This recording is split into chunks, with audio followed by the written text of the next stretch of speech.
Welcome to another episode of Dear Desk Diary. I'm your host, Holly, and today we're talking about a very exciting topic and also a challenging one as well, finding the perfect space for your business. So whether you're a startup founder, a growing business, or just simply looking to upgrade your workspace, I hope you enjoy this episode. We'll discuss the key differences between serviced, managed and leased spaces and the benefits and drawbacks of both of them. So hopefully you can make an informed decision that aligns with your business goals and growth trajectory. So joining us as our special guest today is Tasha Giddings. She's the Associate Director at Contour. Over the past 5 years, Tasha has risen from a graduate to a leader, now working with top companies in the AI, tech and creative sectors. Her interest in transforming workspaces began during her business studies at university. For her dissertation, inspired by the vibrant offices at companies like Google and LinkedIn, Tasha focused on how creative environments benefit companies. Her insightful work not only won her the Best Dissertation Award, but also caught Contour's attention, leading her to her current role. We're so excited to have you here today. Thanks for having me. So kind. Of course, anytime. So over to you. Why are you interested in this topic? Well, yeah, I guess like you said with my intro, I guess it's a bit of a geeky start actually, talking about, dissertations in uni. But it's true. I did my placement year in somewhere that was very corporate, pretty bureaucratic. Everything was grey. Quite hard to see people smiling in the office. I thought this just can't be right. So around that time I'd started seeing the Googles and, like I said, like the LinkedIns and these amazing office spaces and then the WeWorks.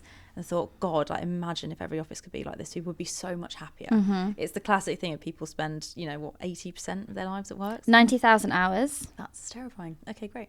That much time. I know it's weird that I know that. Yeah, but you know your stuff. It's come up a lot. Great. Well, okay, I'll try and remember that now.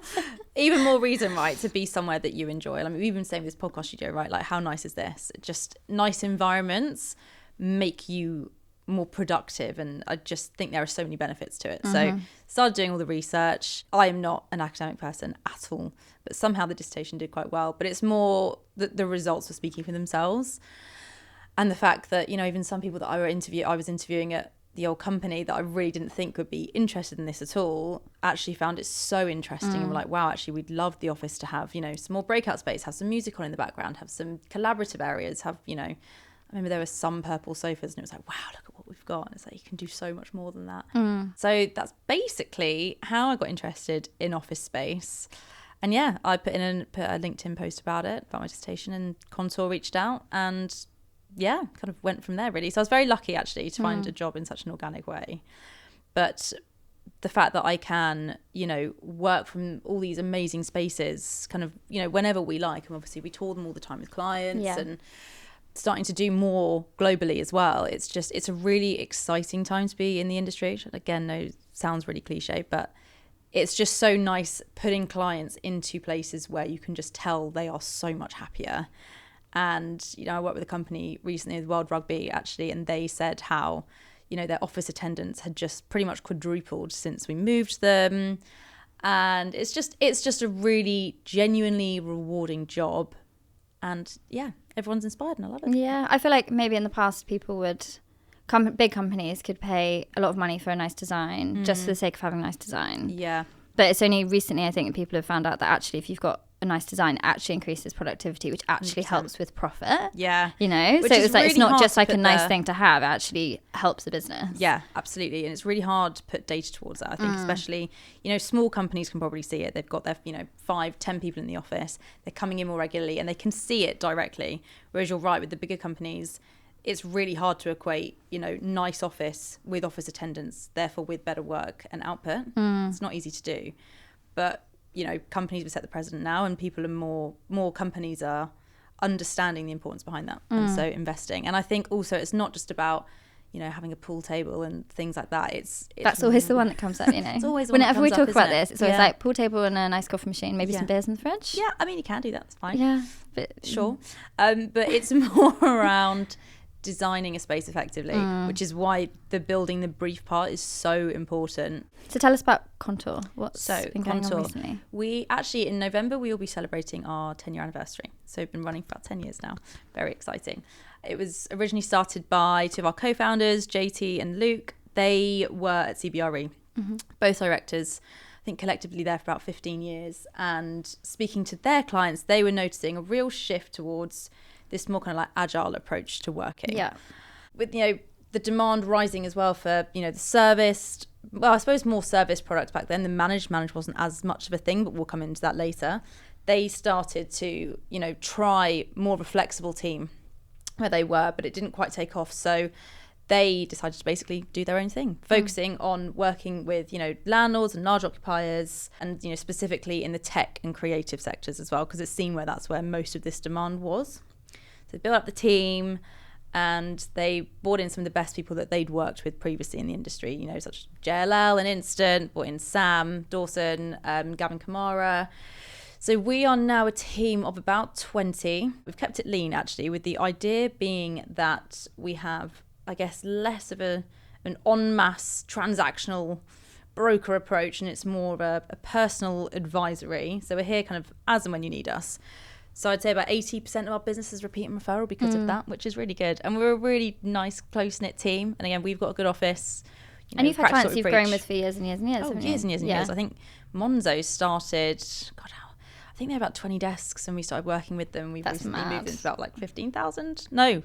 That was like 150,000 square foot, 2014, was it that it launched? I think so, yeah. Like So we really have grown with some of these companies from when they were pretty small, which has been wicked to see. Yeah, that's lovely. And it's a real mix of companies as well. And generally the people have been so fab to work with as well. It often doesn't feel like work. Yeah. I should say that, sorry, Contour. But it doesn't. And we have a lot of fun with our clients as well.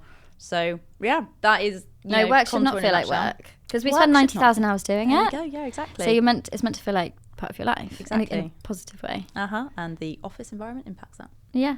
So I guess it's interesting that we're talking about this subject of like going from like service to managed to lease. Yes. Because something like Monzo, that's a classic example, right? Classic example. Where they imagine would have started in service. I don't know. Did they? Yeah, I'm pretty sure they did. Yeah, exactly. And then you work your way up. The typical move was, back in the day, get a big lease space, loads of people, big commitment, huge upfront, capex costs, and hopefully grow into it.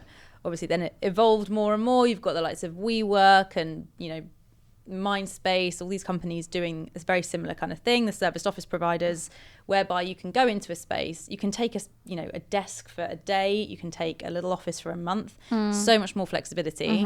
And then as you grow, you can then, it was then typically, okay, then you look at more of a self-contained space in those serviced offices or going into leased. Now there is a kind of like a hybrid option called managed, which people have probably heard a lot about.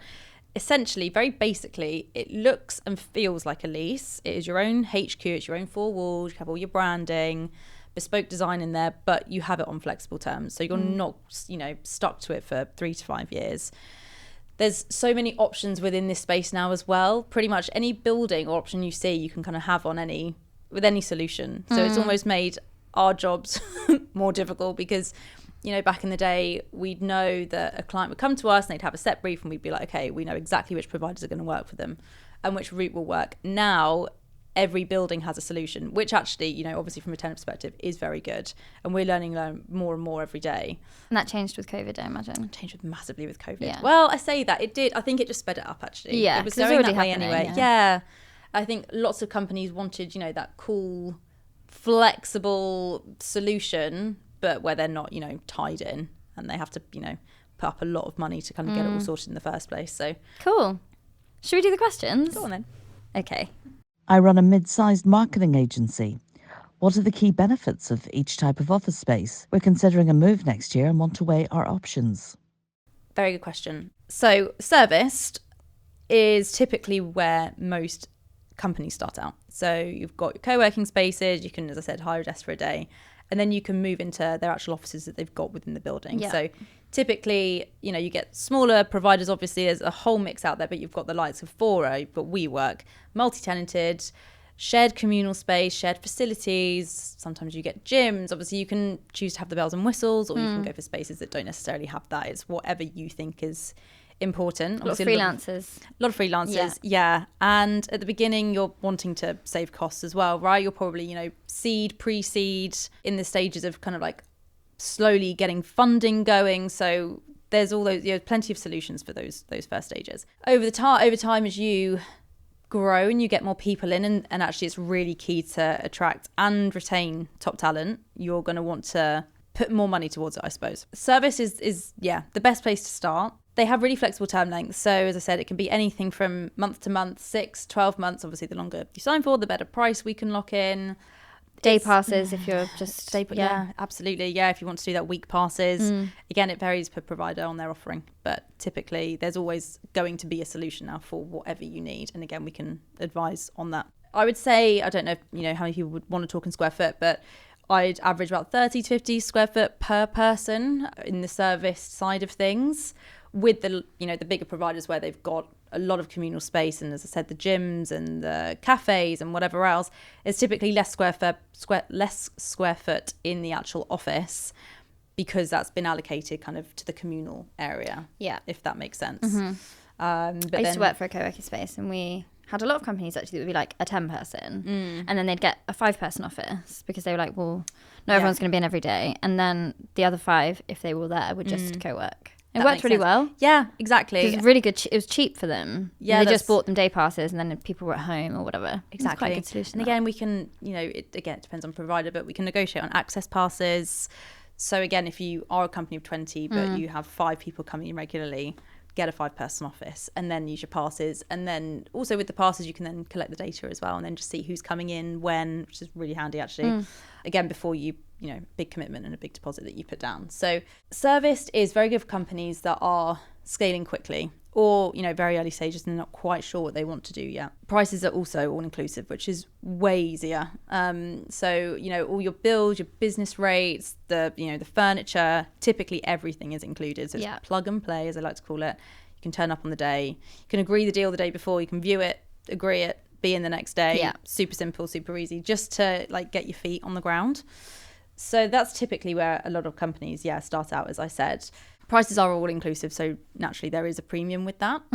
But in the long run, when you're looking at more of a lease space where you do have to put up a lot of capex initially, and there is a lot involved at the beginning, actually over the first kind of 2-3 years, they probably equate to about the same. And if you are looking to save money, then you go with a more cost-effective provider if you don't need, the yoga classes and whatever else is included in the beer taps. But I guess the downside of that is talent attraction. Exactly. Yeah. So this is the way up, and this is why building the brief at the beginning is genuinely so important. We've got to figure out what is important, what your route is. But again, because this is, there are the terms are so flexible, you can figure that out as you kind of go. Sometimes it's best just to get your feet on the ground, get moving, and then we will help build that brief with you. As I said, there's you can choose a much cheaper, more cost-effective provider if you need to, and then go up to something, for example, like a Fora, where you do have all the bells and whistles. So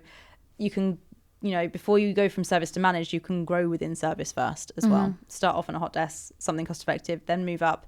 But as you say, for talent attraction and retaining top people, I feel like people have a lot more say now. If they want to demand coming in 2-3 days a week, they almost can now. And if they have worked for competitors or other companies where they've provided and had these facilities, it's very unlikely they're going to want to go to somewhere that is suddenly just pretty beige again, and just not have that buzz, because it gives so much more.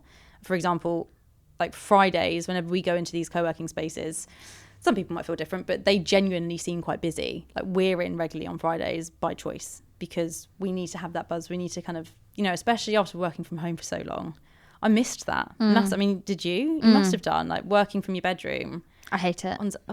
Death I still don't really work from home. No, I don't. I don't like it. I go mad. And look, it's good for some people. And it definitely has its benefits. But if you want people to be coming into the office, the main message needs to be somewhere where they're going to want to come into. Yeah. So managed, again, that kind of like hybrid in the middle between serviced and leased. Again, lots of providers out there now, typically, Kit and Notel. They very much hit the ground running with it a couple of years ago, pre-COVID. And now kind of since, people have been coming back, but they don't necessarily want to share close spaces with lots of people.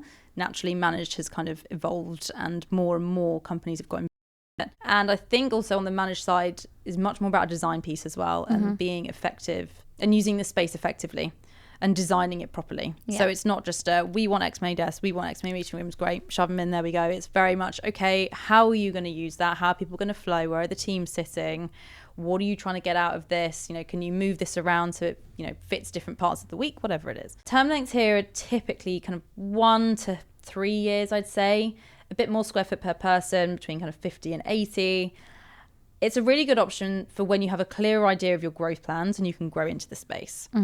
So say if you're at 20, 30 and you're going to be going up to 50, if you're here for a year or two, then that's a really good amount of time to slowly grow, bring those new people in and adapt the space. So often when we do a managed search, we'll look at a day 1 and a day 2 space plan. Yeah. Day 1 being we move in on that day, how's it going to look? Day 2, maybe a year down the line, we've added 10, 15 more people. This one needs to be moved here and that one needs to go there. So it's agile. It's very much designed for people that don't quite know how many people they're going to have, but can move into a space that they can brand, they can call home, rather than it feeling like a stopgap. Yeah.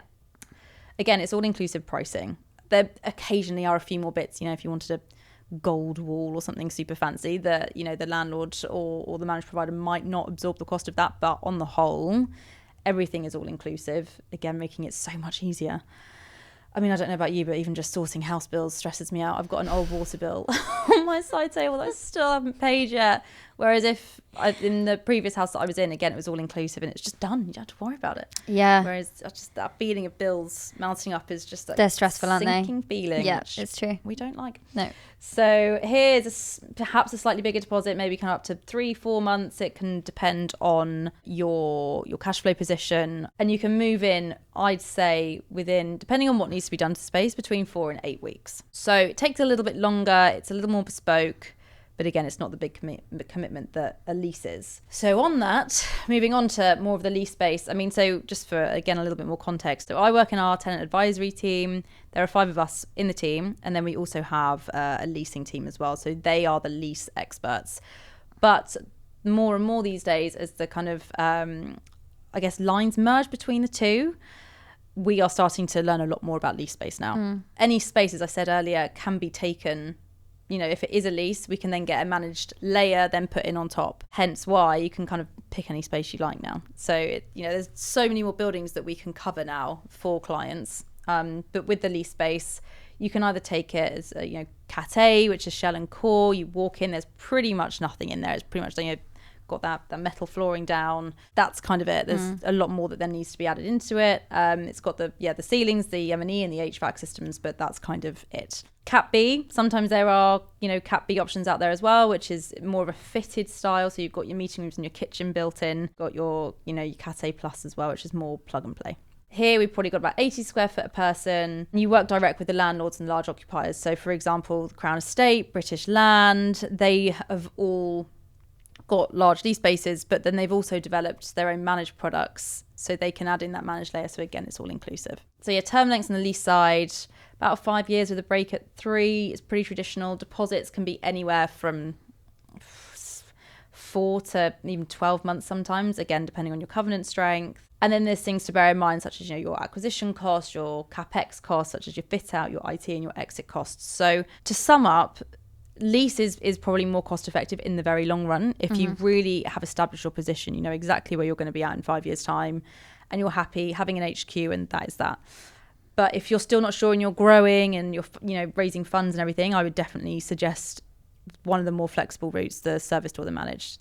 It makes a lot more sense, I guess. Expert. I think I've learnt a lot today. Good. Okay, let's do the next one. Yeah.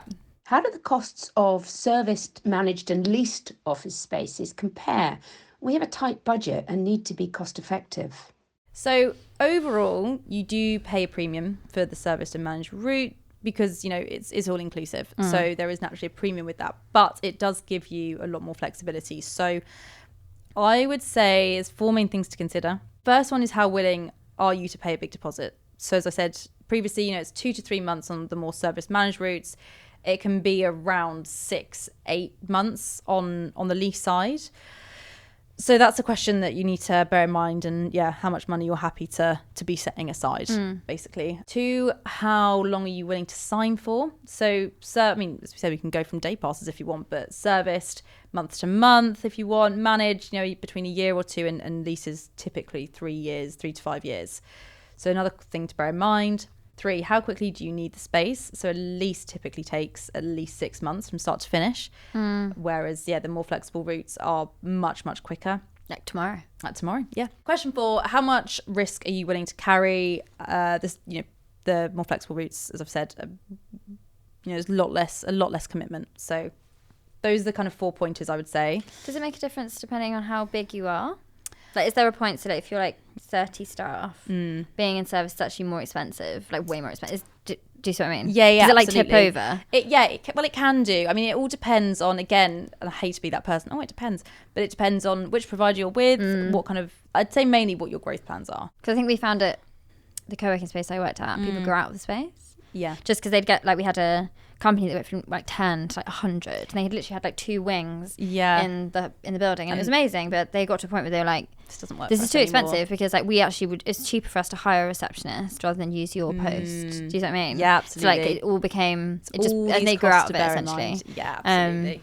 No, that makes sense. I would absolutely agree. I think when you hit probably over, it's hard, but over 40, 50 people, if you think you're, going to be very happy with a space that is your own, it does make sense to make that move. But then again, you've got big companies in the likes of WeWork and Fora, and it still works really well for them because they do have the bells and whistles, and it means that they've then got all these amazing people that they're going to keep because they love being where they are, and they love having all this extra. And people make connections. They do. Yeah. I meet a lot of people. Yeah, you Most do. of the people I've met have been from there. Well, that's in great. my life. Yeah, right. And I've met so many people through work. And actually, with a lot of these providers as well, they have, member apps as well, and there's events and there's all sorts going on, which is really nice. Yeah.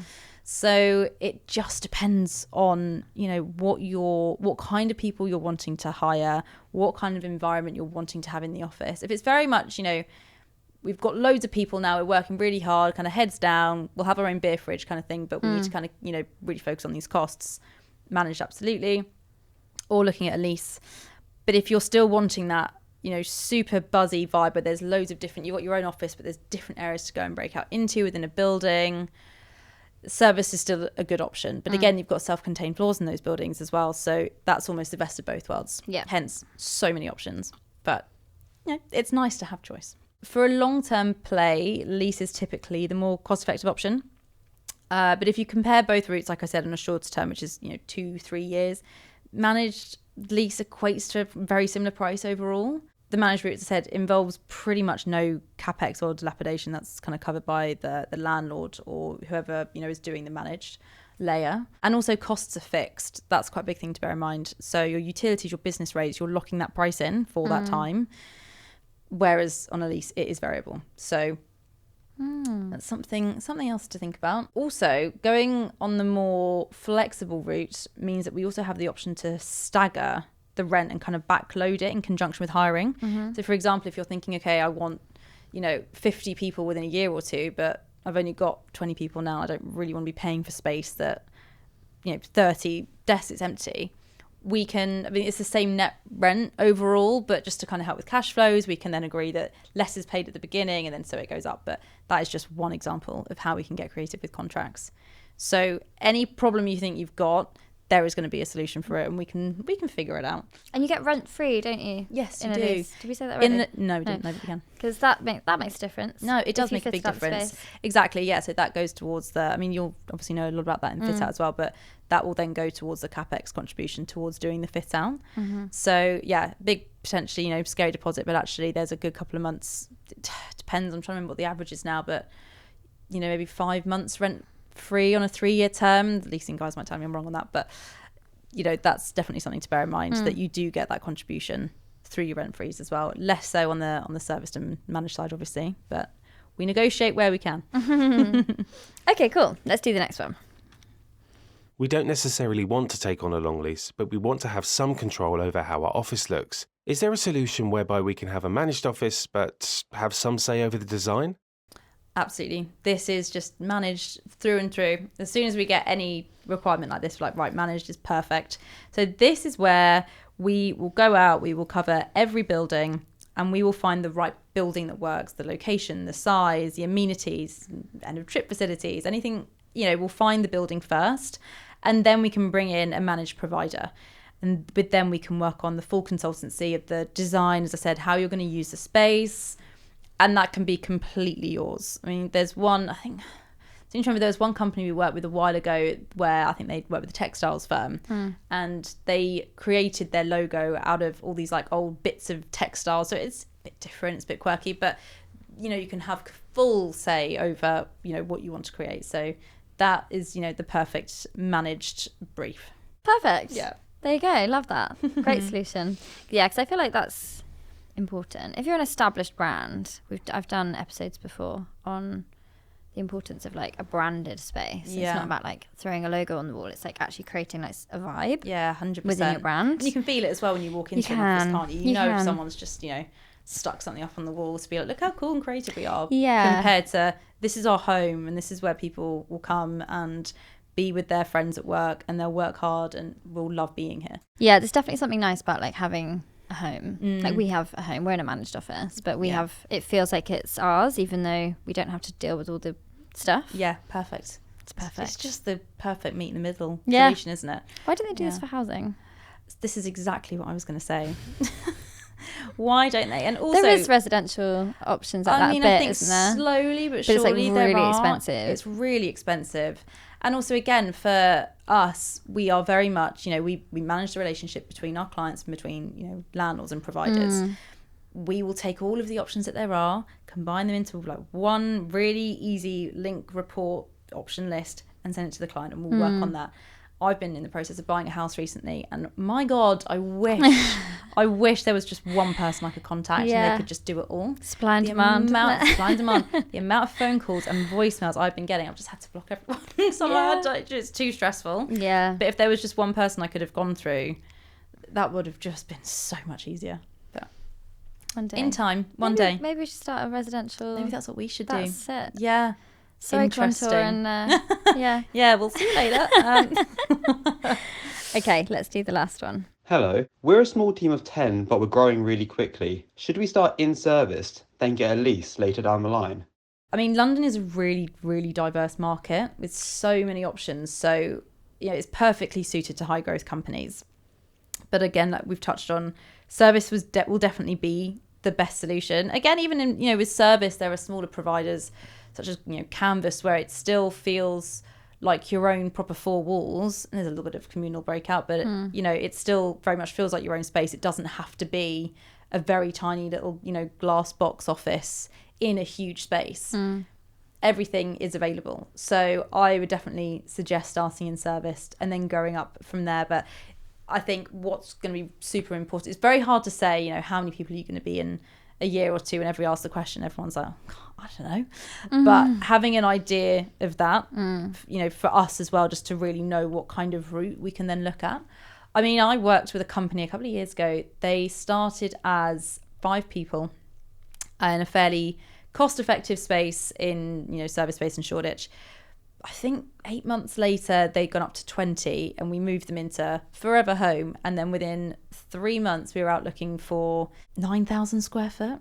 It was insane. Absolutely insane. So again, they had a previous space that they'd signed up to, but then they didn't, you know, they needed way more space. So that was another thing where we can help with that, and we can kind of help with letting the previous space and getting clients into, you know, bigger spaces. But yeah, that was And it's rapid configuration growth. as well, isn't it? It's like meeting rooms. 100%. Meeting rooms are so No one ever important. knows how many meeting rooms they need. No, more is just the answer. You More know, is yeah, more. just more. I just need more meeting rooms. Yeah. Yeah, and I feel like that's going to go up as well, because I think people only go to work now, apart from us, because we don't work from home. Yeah. But other people go to work to have meetings, Yeah, absolutely. don't they? Yeah. Or to like collaborate in some way. Just really important. I Yeah. don't think we're that far away from offices being collaboration spaces with meeting rooms and like the odd place to work, The odd rather desk here than and there. banks of desks. Yes, I Because agree. banks of desks always seem to be empty, We saw and collaboration spaces are rammed. Is my It's a very good observation. point. We actually saw a space the other day, again, like 6,000 square foot. It had 10 desks in it. That was it. Love Other that. than that, meeting rooms, breakout. And yeah, I think that is how more and more people are going to be using the space. Yeah. Which makes a lot of sense. Well, thank you so much. You are more than welcome. Thanks That for was very having me. insightful. It's Good. lovely to have you here. Thank you so much, Holly. Cool. Well, you can connect with Tasha on LinkedIn. Her LinkedIn link LinkedIn link. is in the show notes, and obviously the link to the Contours website as well. So thank you very much. See you soon.